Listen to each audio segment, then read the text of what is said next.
there was a $4 billion COVID fund in the Department of Education.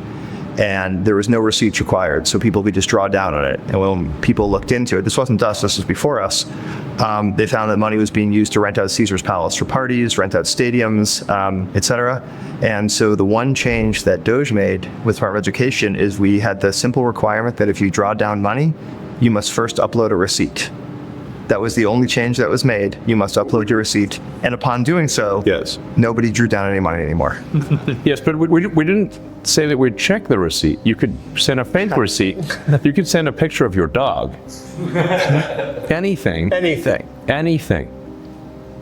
they'd written, as soon as we asked for anything at all, suddenly the requests were like, oh, we don't need it anymore. Huh, that's interesting. If you were stealing, you'd start small. They do start small. But then what happens is over the years, so generally the fraud starts out small and they try to hide it. But then year after year, if nobody stops the fraud, it gets more and more brazen, and every year it gets bigger until they're literally renting out stadiums. Is the Small Business Administration giving loans to dead people over the age of 120? The answer was yes, and it was around $330 million in total. So people with a birthday that could not possibly be real. Yeah. Meaning they're over 100. They're 115 years old or older. The oldest living American is 114. One of the I think extreme examples of non-accountability in some cases has occurred at some of the small agencies. I think the Inter-American Foundation, IAF, is one of the agencies we visited where they get $50 million a year, congressional money, to give grants. These are things like alpaca farming in Peru, improving That's a real example. Yes, that's the real description. Improving the marketability of peas in Guatemala. Really? Fruit jam. And yes. What? Yeah. So you might expect, in the private sector, a nonprofit to give, 80 to 90% of their money to grantees. In the case of IAF, that was 58%. So the other half goes towards management, travel. Even if you agreed with supporting alpaca farmers in Peru, well, actually, most of the money never made it out of DC. I believe the GAO estimate, so this is not our estimate, I believe it was on the order of only 10 to 15 cents on the dollar actually gets to the end recipient, whether you agree with that cause or not. So maybe no one got a sex change in Guatemala. It's possible that no one got a sex change in Guatemala. I overheard a contractor tell one of her colleagues to falsify billable hours by creating a PowerPoint to mask a delay in the onboarding process in front of me. And this is like hour zero at this agency. And so, this is just a common theme that you take a look at these contracts, you take a look at these grants, and it's veiled in noble rhetoric. It's at the top level. It sounds good. Yeah, it sounds amazing. And then you actually just follow what are the funds actually doing? Or send us a picture. Exactly. And you caught them cold billing fraud. Oh, I caught them, her advising her colleague to do this because it takes a few days to onboard. So that is being investigated right now. A small agency called the United States Institute of Peace. It was definitely the agency we had the most fight at. We actually went into the agency and found they had loaded guns inside of their headquarters. Institute for Peace. Any given company, any given organizational name is going to be the opposite of the title. Right. Yeah. Yeah, so it was by far the least peaceful agency that we've worked with, ironically. Of course. Additionally, we found that they were spending money on things like private jets, and they even had a $130,000 contract with a former member of the Taliban. This is real. We don't encounter that at most agencies. Yeah. They received $130,000 for generic services, and to Elon's point, there was not actually a clear description of what the contractor services were for. How did we get here? Look, when the country was founded, there were only 4 agencies. Today, there are over 400. So there's been a 100x increase in the number of agencies since the founding of the nation.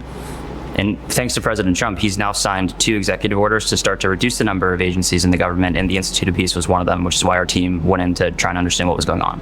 So just a few hours after we got into their headquarters, we found that their chief accountant had actually deleted over a terabyte of accounting records from several years. So you'd have to ask the question, well, why would somebody do that? And the Doge team, fortunately, was able to recover that data with the help of a few great employees at the Institute of Peace. And I think the most troubling thing was they received $55 million a year from Congress, and any money that went unspent, instead of returning that to Congress, they would sweep it into a private bank account which had no congressional oversight. And that's what they would use to fund things like events at their headquarters and the private jets. And so I think it's a great example because most Americans don't know what's going on at a lot of these smaller agencies. And this is, I think, the most extreme case of some of the wasteful spend that we're finding. The normal process for retirement it'll be over 6 months. So once you file your retirement papers, that's why it takes 6 months. What is that? So these are replica case folders that people use to retire from the government. And so these are all compiled by hand, moved around on carts through the mine. It takes many months to do that. And this one is a single retiree's paper required to leave the government. If somebody wants to retire, they can't because it takes 6 months to compile the paper and carry the paper into a mine where it is stored. And also, all the calculations are done by hand. Everything has In to be 2025. reconciled, adjudicated. This is thicker than the Lord of the Rings trilogy. Yeah. And if I had to process this, I would rather do my taxes in the dark than have to go through this. Yeah. And so what we're doing is we're bringing this, there's a whole pallet for one retiree with 27 boxes of paper on it. For one guy. That's the report. I've seen it with my own eyes. If you were to say, we have iPhones, does the government have payphones? It's very sorry. It's very prehistoric. It's like Flintstones. It's Flintstone level stuff. It's so prehistoric. Like dinosaurs would think this is, kind of old. I'm at the Postal Service. I think a lot of people don't realize that there's actually a law that says that the post office is supposed to have a balanced budget. There is? Yeah, there is. I didn't know that. Yeah, right. Well, that's not working, is it? No, it's not. So they're breaking the law. They're breaking the law. Okay. Basically, since 2007, almost every year since 2007, they've lost money. So you might ask, what happened in 2007? So Yeah. there was What happened in additional. 2007? Yeah, there was additional regulation Okay. that went into place that essentially crippled them and put them down this not good path where they essentially are stuck in the past as well as bleeding money left and right. Okay. So it's great and we appreciate that the postal employees are willing to go to the hardest parts in this country, but we think that we can modernize it and help them become profitable. Last year they lost $9.5 billion. Wow. Yeah. Serious money. Why do they call you big balls? I just said it as my LinkedIn username. People on LinkedIn take themselves super seriously, and they're pretty adverse to risk. And I was like, well, I want to be neither of those things. So I said it, and honestly, I didn't even think anyone would notice.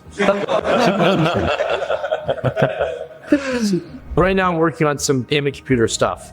So one of our initiatives is to root out fraud and waste. And to do that, we started looking at the AMA computers. And as mentioned earlier, there is no accounting of what payments actually go to in the payment computer. So you look at a specific line item, $20 million. We're like, okay, well, what is this money going to? And for the majority of payment systems, it's well, we don't really know. And They're like, what? That would be the response. it's a huge cause for concern because the upstream thing, which is distributing the money, literally has no checks and no accountability to the actual American taxpayer. So it's a huge vector for fraud, waste, and abuse. Do these people not respect taxpayer money? I mean, there's no incentive to if you work in the government.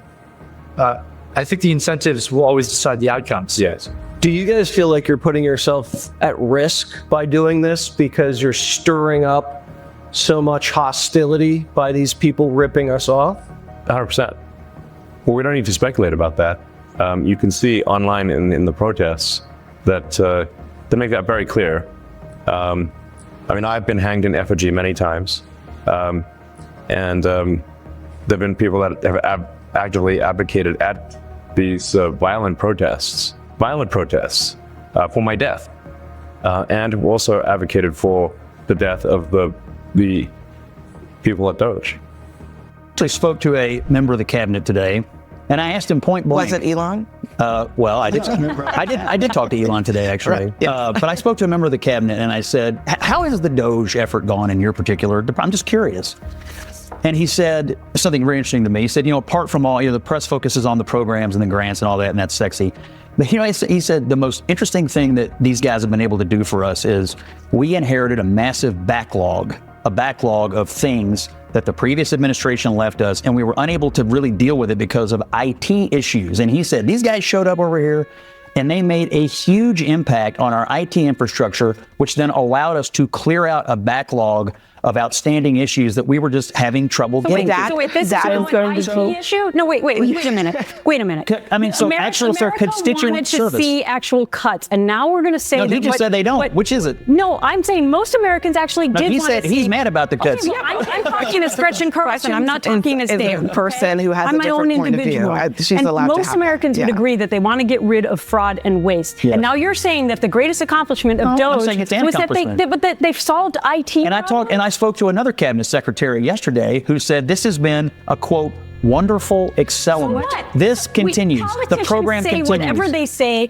to be able to put on a good Why are you face. so angry? I'm not angry. I'm frustrated. I mean, you're looking raged. I'm frustrated like most Americans because we want to know where the Gretchen, cuts are. Gretchen, let me just hit pause here. I mean, look, people get worked up at this table, Yes. yourself included, all the time. Let's not call people angry when worked up they're all the simply time. making a point. Well, she's very upset. Like I just have to say that because I think that you're blaming it on IT. Let's deal with. I'm not blaming let's deal anything. with I'm saying it was a good byproduct. I reference Elon Musk, and here's why. It's seemingly working. I know a lot of people that think he's an anti-Semite. I'm like, you sure about that? Well, they think he's a Nazi, more than just an anti-Semite, like an actual Nazi. These are reasonable people. Yeah, and here's the irony: he's on the spectrum. So this thing, we didn't even realize what he's doing when he's the going heart like, gesture. my heart goes out to you. But Joe, what about the video, the montage of all the liberals, including AOC, engaging in the same sig hail? Tim Walsh, say, I love you all. Love you all. This is like it's like a thing that people have to stop doing. But that's you got to do it like this. You got to have two hands, touch your heart, and then open it. I'm not doing it. You know, when I was getting in trouble with CNN during the vaccine days, the COVID days, they would use a photograph of me from the UFC weigh-ins. Because when I go to the UFC weigh-ins, I say, welcome to the weigh-ins, everybody. So they had this photo of me from the side with my arm. That's the one they used all the time. People buy that shit and they are still buying it, and that scares me. And in an argument on Piers Morgan, it raised my voice a little bit. I was like, well, I don't know. I don't think he's an anti-Semite. Number one, he's friends with the Jews. Number two, he hires Jews. And number three, he hasn't killed any Jews. And they were like... He has a necklace around his neck that he was given to one of the mothers of the hostages. It says, bring them home. Look, I remember him going after October 7th and talking about the videos that he'd seen, but the guy was like, oh, that's your benchmark? He doesn't kill Jews? And I was like, no, that's yours. You're the one comparing him to Hitler, who killed 6 million Jews. So if you're going to draw that comparison, 6 million. So shut the fuck up. It's all dumb. It's all a trick, because what they're really doing is going after him because he's trying to go after U.S. aid. And so I that's see their that. slush fund. But can I tell you how many reasonable people, and I cannot... I have friends that I have to argue about it with. Exact same. Yeah. That's when I tell you, like, I don't know that it's actually losing its power. It is. You think? It's just not losing its power with really fucking dumb people. And you're going to have a certain percentage of really fucking dumb people. And they're either going to have to catch up, or we're going to have to overwhelm them with a lot of logic. And that takes time. And it takes a lot of these kind of conversations. And they get out there and they get clipped. And maybe you and I said something here that will be taken out of context and used against you, which is always really fun. That's my favorite. You just take like a snippet of it. See, told ya, she's a this. She's a that. And it's this reductionist thing where they try to define you by a string of words. Forget about your whole life. Zach says to go. Before you go, David, I just want to hit Tesla for half a second. Tesla's out with earnings this week. Stock is up 8% on the back of that news, 23% up in the last 5 days, in large part because Elon basically said, I'm getting out of Doge and I'm going back into Tesla. So the question is, what can he actually do to fix Tesla at this point? What does he have to do? And is he really out of Doge? No, I don't think he's out of Doge. He didn't say he was out of Doge. It was just a matter of how much time he could allocate to each thing. I mean, look, I saw this before when I was part of the Twitter transition, is that for the first 3 months or so, he was basically full-time at Twitter HQ, learning the business down to the database level. I mean, every nook and cranny of that business he learned about. Once he felt like he had a mental model and he had the people in place that he trusted, he could move to more of a maintenance mode. And I think that's the only way he can manage 5 companies, is that he has these intense bursts where he focuses on something, gets the right people and structure in place, feels like he understands it, and then he can delegate more. And I think that he has reached that point with Doge, but he was also clear that he's going to keep doing it, because if he doesn't, there's going to be a huge backsliding where, you know, all the corrupt interests will basically put back all this corrupt spending. So he's going to stay involved, but as an SGE, he's limited to 130 days a year anyway. And so it makes sense for him to kind of now ration his days a little more closely, but he's got the people in place. Remember, Doge, it wasn't just him, it was also the US Digital Service, which is basically the IT branch of the executive branch, which got put under Doge. So my sense is that Doge is going to continue. It's just that Elon is shifting to a mode where he can manage it 1 day a week or 2 days a week, as opposed to being there 5 days a week. Steve Bannon says he wants the receipts. He says there are no receipts. We don't have the receipts. He says we need itemized receipts to see what has actually happened. What do you think?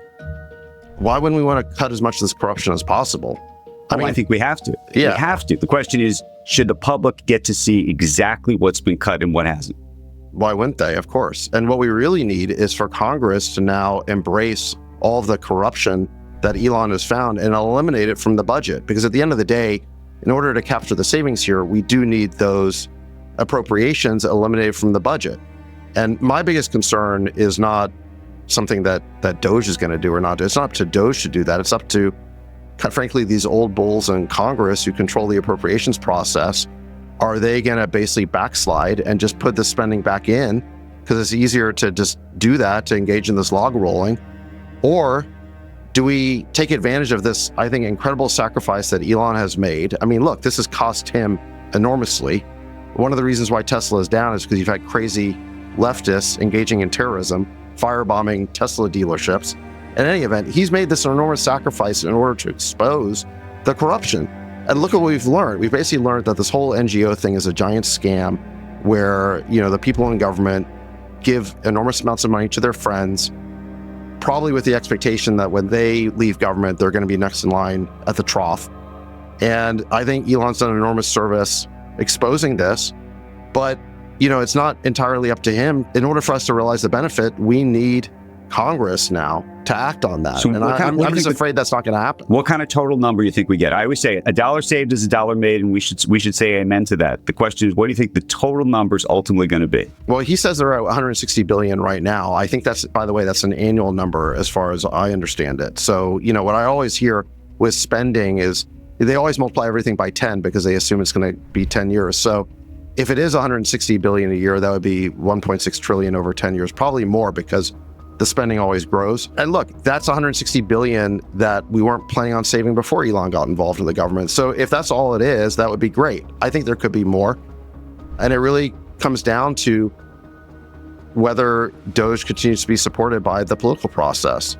And look, Elon can't force that, right? I mean, ultimately, it's up to legislators to take advantage of the work that he did. And ultimately, it's up to the people to put pressure on those legislators to embrace what he did. He's done an enormous amount, you know, but there's an old saying that you can bring a horse to water, but you can't make it drink. If the entrenched political interests at the end of the day aren't going to embrace the savings that Elon has found, I don't know what we can do about that. I mean, there's the administrative and discretionary aspect, but, you know, I've said for a while, it's going to be necessary to have statutory resolve to actually fix the deficit problem in the United States. And that means getting Congress to act.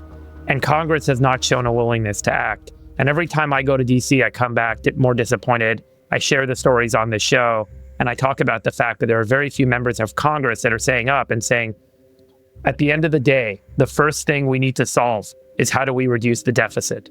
Then we can address all of the policy issues that we want to talk about. But if we don't solve the deficit problem, there is no policy.